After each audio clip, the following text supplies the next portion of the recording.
Houthi Yaman mengaku bertanggung jawab atas serangan rudal balistik yang dilesatkan ke Israel. Diketahui serangan itu dilancarkan Houthi pada Sabtu 13 September 2025 dini hari. Houthi mengklaim menargetkan sejumlah target sensitif di Tel Aviv. Pihaknya menyatakan proyektil dengan hulu ledak bom cluster digunakan dalam serangan tersebut. Dikutip dari The Times of Israel, militer Zionis mengatakan bahwa rudal yang dilesatkan dari Yaman itu berhasil dicegat. Namun pasukan Israel tak berkomentar mengenai klaim bahwa proyektil itu dilengkapi dengan hulu ledak bom cluster. Tak ada laporan cedera maupun kerusakan dalam serangan tersebut. Namun serangan itu memicu sirine peringatan sekira pukul 3:45 pagi di Tel Aviv dan sejumlah kota besar di Israel Tengah.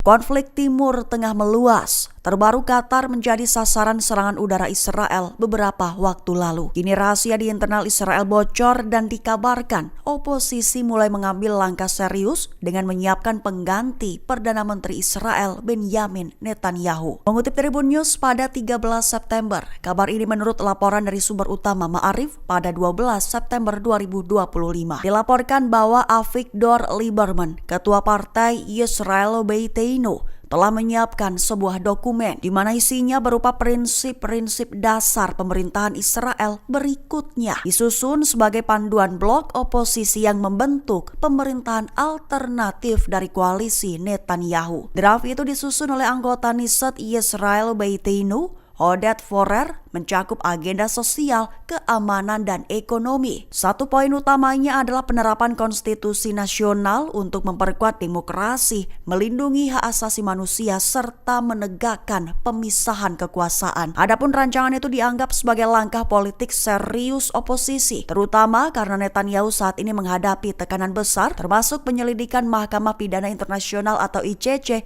atas dugaan kejahatan perang.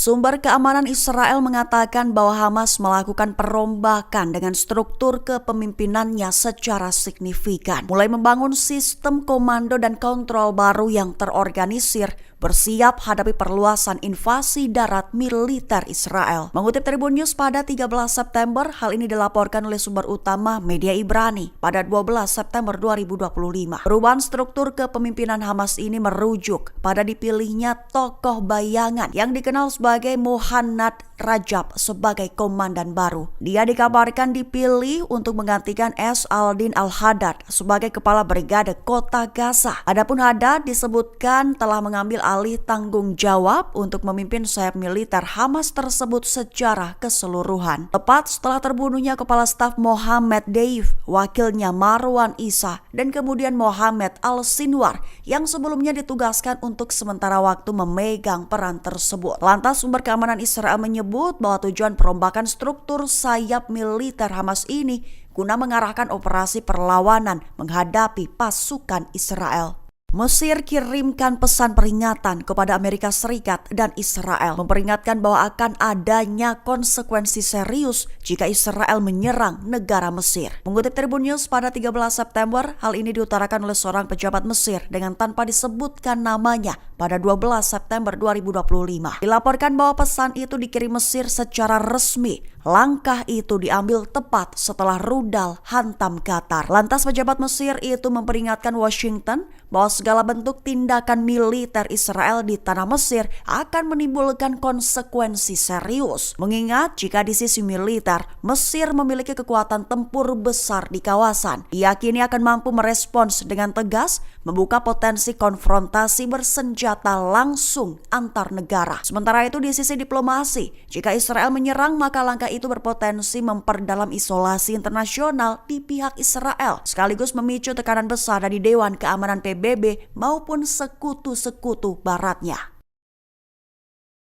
Seruan tak terelakkan demi berdirinya negara Palestina tanpa Hamas menggema. Deklarasi itu muncul dari suara mayoritas di Majelis Umum Perserikatan Bangsa-Bangsa pada Jumat 12 September 2025 waktu setempat. Mengutip Times of Israel pada 13 September, deklarasi itu menguraikan langkah-langkah konkret, berjangka waktu dan tak terelakkan, khususnya menuju solusi dua negara antara Israel dan Palestina tanpa keterlibatan Hamas. Hamas juga diminta untuk mengakhiri kekuasaannya di Gaza dan menyerahkan persenjataannya kepada otoritas Palestina. Tapi pelucutan itu dilakukan dengan keterlibatan dan dukungan internasional, sejalan dengan tujuan negara Palestina yang berdaulat dan merdeka. Lantas 142 negara memberikan suara mendukung resolusi tidak mengikat yang mengabadikan deklarasi New York tersebut. Sekaligus menyerukan agar Hamas membebaskan semua sandera dan mengutuk serangan mereka pada 7 Oktober 2023 lalu. Namun Israel masih saja menolak deklarasi itu dengan menyebutnya sebagai hadiah bagi kelompok yang disebutnya teror tersebut.